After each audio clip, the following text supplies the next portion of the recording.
So welcome, our beloved and brilliant colleague, Maureen. We so appreciate your consistent leadership and commitment to community economic development. And as always at Setsi, we begin all things by acknowledging our creator, by acknowledging the original stewards of the various lands we're on. We acknowledge all our ancestors, all those who toiled without compassion or compensation. We acknowledge all our elders and community stalwarts whose shoulders we stand on as we build, share, and learn together for our collective liberation and sovereignty. So Maureen, can you please introduce yourself to our listeners and viewers and share a bit about your remarkable work?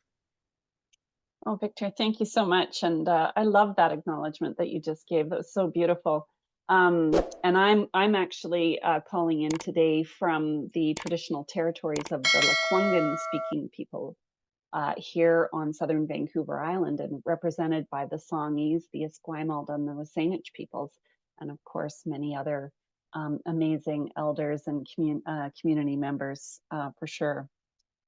So my name is Maureen Young, and I'm the Vice President of Social Purpose at Coast Capital Savings. And that is quite a unique title that represents a bit of a sea change for business, a new way of doing business here in Canada, but starting to grow as well across the globe. So in my portfolio, I'm responsible for our social purpose strategy and implementation, but I also hold responsibility for our B Corp certification, because we are a certified B Corp, as well as our philanthropy and our climate action. We're a net zero organization committed to hit net zero by 2050. That's absolutely incredible. Thank you so much for your candor, your leadership, and all that context.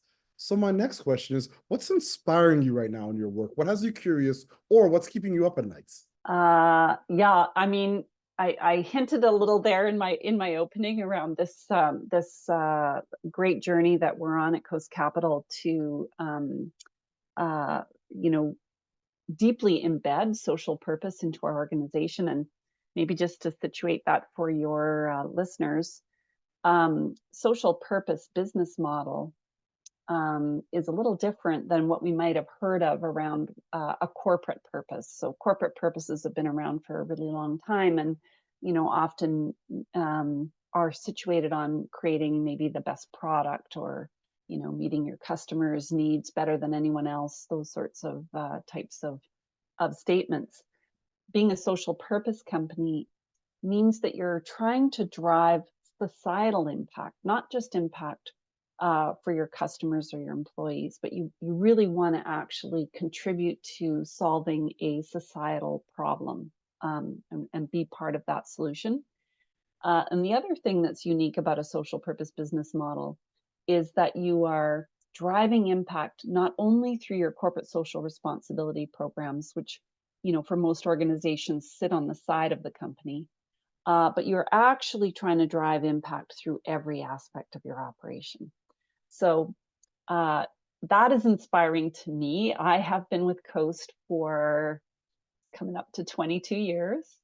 And I have been deeply involved in leading the sustainability and corporate social responsibility programs at Coast during that period.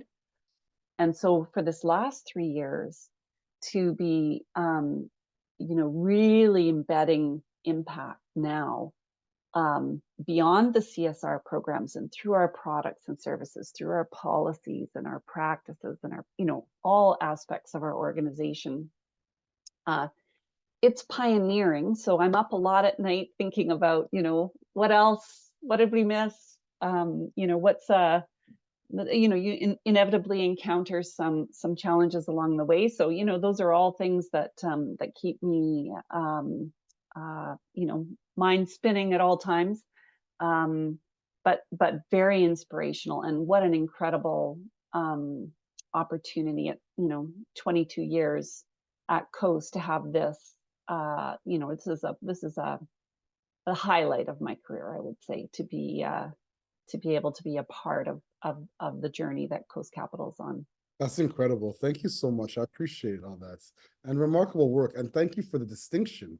A lot of times people use these terminologies almost interchangeably, corporate social responsibility versus social purpose. So providing that context also edifies our listeners and viewers and raises the conversation. So once again, I appreciate your leadership as always. So my next question, what challenges and barriers do you face in your work? And what are some of the ways you and your team are working to overcome some of these challenges and barriers? Well, I think part of any kind of transformation that you lead, it's a big change for an organization and for the community that you're serving. And so, there's work that we need to do to make sure that we're bringing all of our partners, our employees, our community members, our community partners along that journey with us. So we're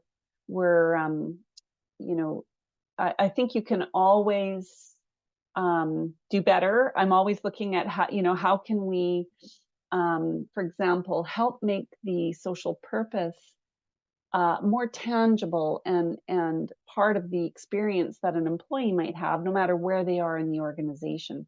I'm living and breathing it every day, so is my team.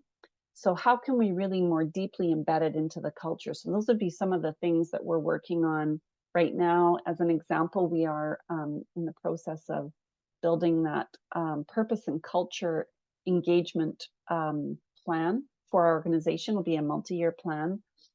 And thinking about how we can embed purpose into all of the employee roles so that they can understand the unique contribution that they make to purpose, regardless of where they're at. So some of our employees, of course, are on the front line and delivering on our purpose directly to our members. And then others are in the back office working on building the enabling systems and policies and sort of the underlying structures that enable our organization to deliver on purpose. So those would be, certainly it's the challenge, but also the opportunity. And what we find is that with every employee who has that light bulb moment, then that ripples out to the team that they work with, and you start to see that, aha, I got it. Here we go. So yeah, it's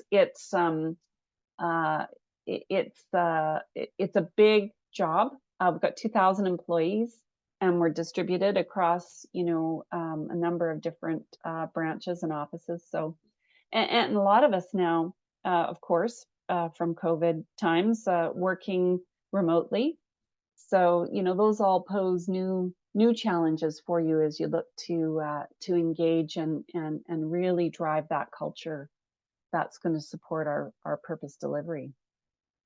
That's incredible. So do you have a set of key priorities right now that are top of mind that you'd love to share with our colleagues? Yes. So the last 3 years, we've been, putting purpose into our strategy, into our performance measurement, into our values, into our brand, of course, into our KPIs. So all of those foundational elements that are going to support you to really authentically bring that purpose to life.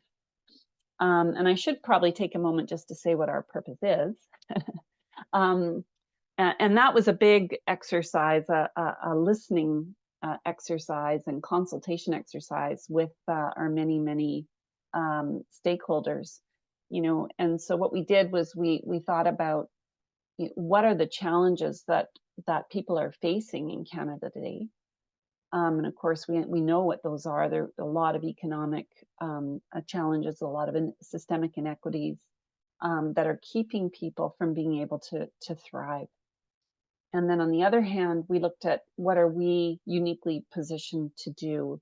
What are our unique capabilities and points of expertise as a financial institution?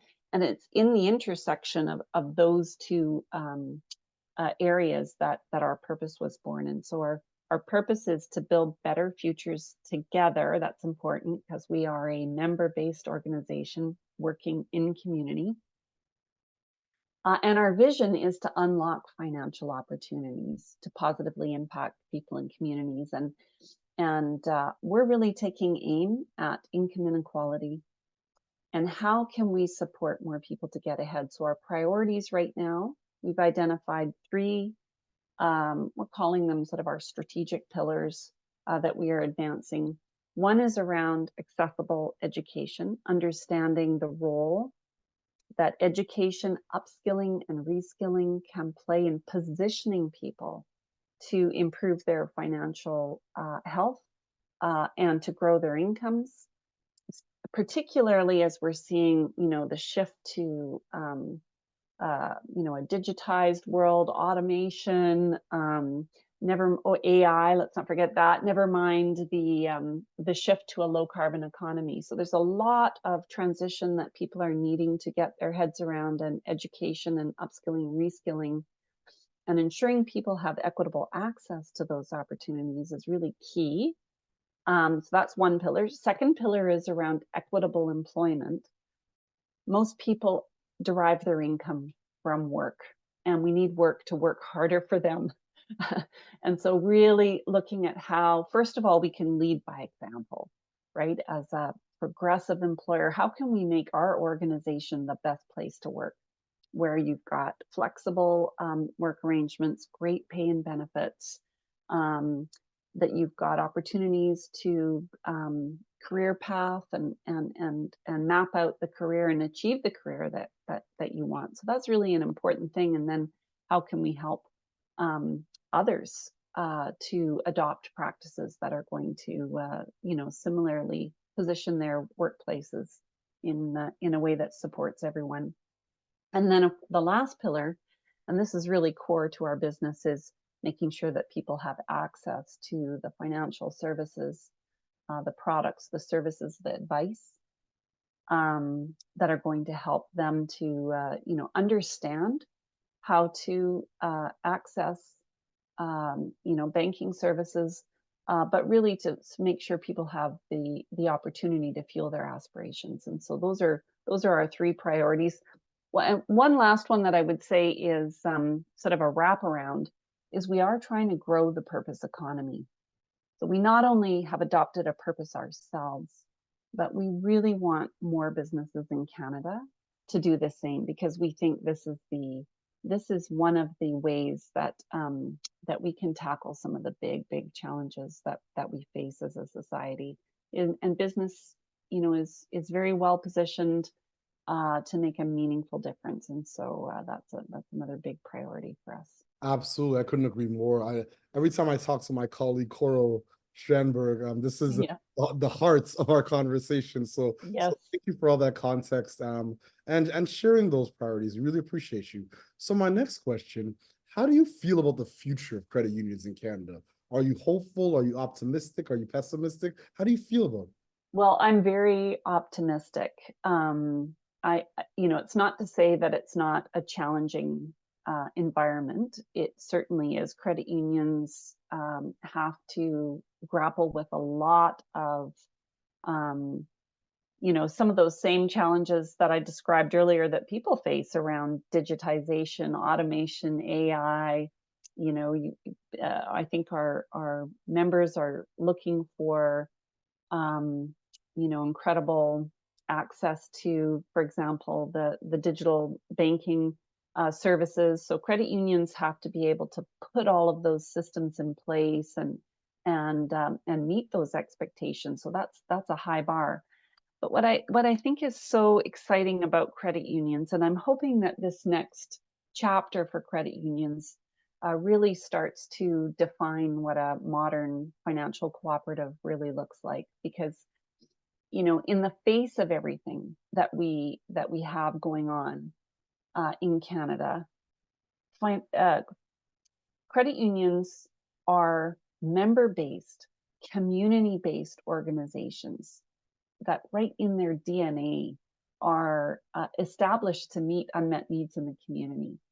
And I think that this is the opportunity for credit unions to really shine and to present themselves to Canadians as a meaningful way to support, the growth of our country. I think credit unions, this is the time for credit unions for sure. I couldn't agree more. I couldn't agree more. Thank you for that.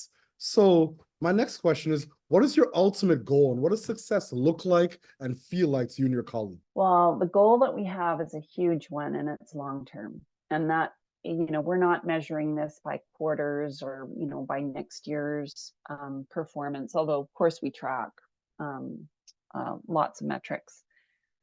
We're working towards a long-term goal. We've actually established a 2040 goal. And that goal is that people and businesses in Canada will have the incomes and the financial opportunities to thrive today, but also for tomorrow. So really, it's quite an expansive goal. We won't be able to achieve meaningful progress toward that goal on our own. And so, by very nature of having a goal that is a broad societal ambition, it really indicates that we've got to collaborate and work with others across the ecosystem to make it happen. That's incredibly exciting.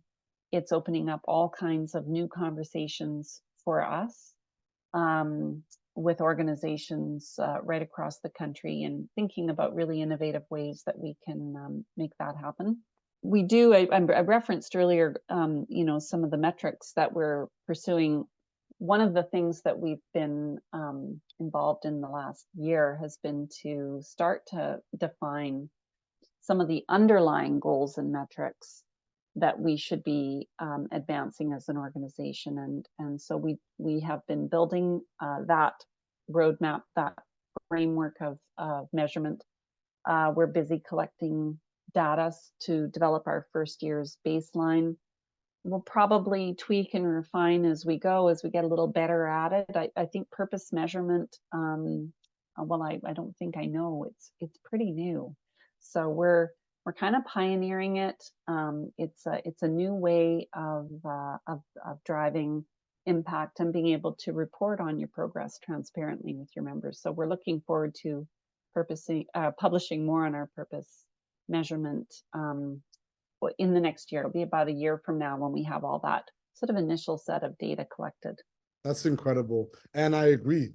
There's so much work to be done in this space. Like I really salute my remarkable colleague, Kate Ruff, and her team at Common Approach Impact Measurements. There's so much work being done in this space. But once again, the only way that we can actually, I'm sure, improve this work and the impact is through measurements. And I think that the work that your team's doing around just setting up KPIs and OKRs around purpose is such great innovation.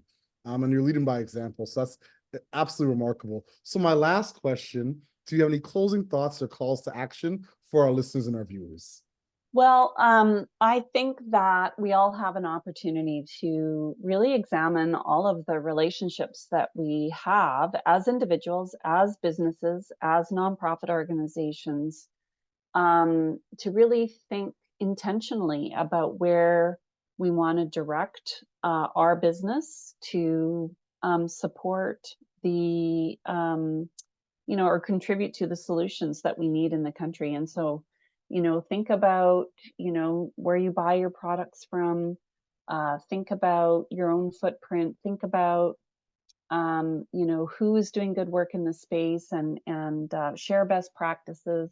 This is the time for all of us to roll up the sleeves and really work together in a intentional way, because the traditional way of doing business has not served us well.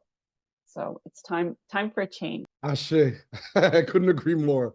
Madasi Papa, thank you so much for your leadership, your candor, your tenacity, but most importantly, your authenticity that you brought to this conversation, and all the work that you do for so many, Maureen. I really appreciate you. And as always at Setsi, we close all conversations and interviews by once again giving thanks to our creator, acknowledging and giving thanks to the original stewards of the various lands we're on. We acknowledge all our ancestors, all those who toiled without compassion or compensation. We acknowledge all our elders and community stalwarts whose shoulders we stand on as we build, share, and learn together for our collective liberation and sovereignty. Thank you so much. I so appreciate you, Maureen. Thank you, Victor.